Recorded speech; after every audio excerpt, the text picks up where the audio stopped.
السلام عليكم ورحمة الله وبركاته. النهاردة هنعمل جلاش بالجبنة القريش، هيعجبكم أوي في الفطار أو في العشاء كمان. هنجهز بقى لفة جلاش، وهنجهز جبنة قريش الكمية اللي تعجبكم. ولو عندكم شريحتين جبنة رومي كده أو جبنة رومي مبشورة كده مركونة برضو هنطلعهم، وحوالي معلقة حبة البركة، واتنين بيضة يا إما بيضاية واحدة، والمادة الدهنية زي ما تحبوا.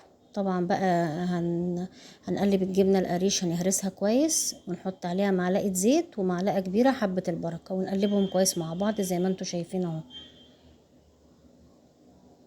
وهتكوني مجهزة ورقة الجلاش وحطاها في قلب فوطة عشان ما تنشفش. وهنجيب الصينية، هندهن القاع ليها زيت، معلقة زيت في قاع الصينية. وبعد كده بقى هوريكم هنلفه كده زي الساندوتش كده.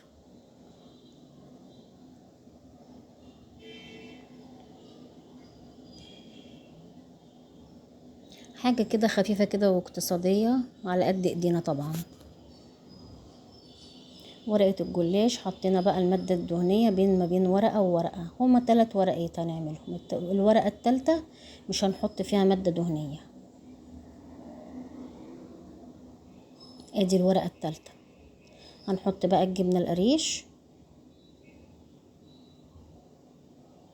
وبعد كده هنحط بقى ايه شوية جبنة رومي كده بسيطة.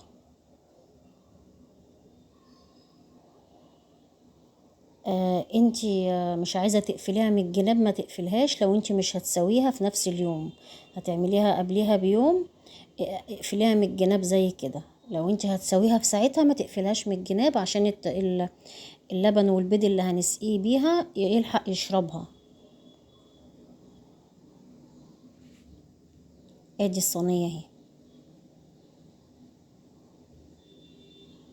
هنجيب ورقة الجلاش وهنحط المادة الدهنية، سمنة بلدي، سمنة صناعي، زيت ذرة، زيت عباد، زي ما تحبوا طبعا. الورقة التالتة مش هنحط فيها حاجة. هنحط برضو الجبنة القريش وهنقفلها من الجناب، وهنحط الجبنة الرومي. انا قفلتها من الجناب زي ما انا قلت، بعيد تاني علشان انا بسيبها في التلاجة فبتتشرب براحتها. انت هتسويها في ساعتها ما تقفلهاش من الجناب كده، لفي على طول. حلوة قوي على فكرة مع كوباية الشاي ام لبن الصبح كفطار.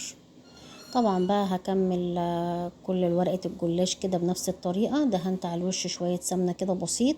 جهزت بيضة او 2 مفيش مشكلة، مع حوالي كوباية الا ربع لبن، ورشة فلفل اسود ورشة ملح.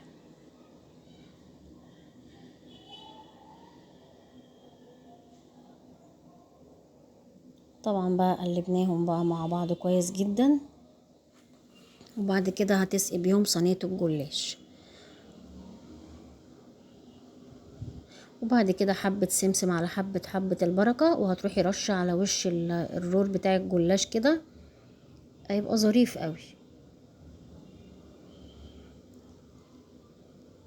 عشان كده بقول لكم لو انتوا هتسووها في ساعتها التشريبة هتتوغل في الرول بتاع الجلاش. انا سبتها لتاني يوم فكانت اتشربت خالص، ما كانش ليها اثر.